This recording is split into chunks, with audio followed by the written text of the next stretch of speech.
এমপিরা সবসময় এমপি থাকবে, দেখবেন এমপির পোলা এমপি নিজে এমপি হয় এলাকায় বলে যে মানুষটি স্কুল করে দিব, এটা করে দিব, এটা করে দিব, কিন্তু পোলাই থাকে বিদেশে। এবং 20, 25, 30 বছর পরে দেখা যায় এমপির কারণে অন্যান্য পোলাপানের পড়াশোনা নষ্ট করছে, তার পিছনে পিছনে খাটাইছে, কিন্তু তার পোলারে বিদেশ রাখছে, কোনো কিছুতে কি করে নাই, জড়াই নাই, এরকম হয় নাই? কিন্তু 25, 30 বছর পরে দেখা যায় এমপির পুতে আবার বিদেশটাই আবার নেতা হয়ে জায়গা, হয় কিনা?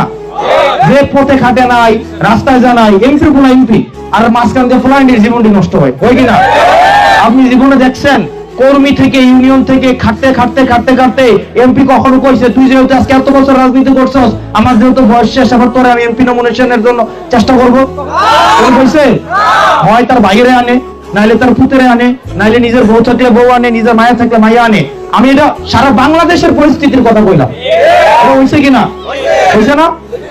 এই কারণে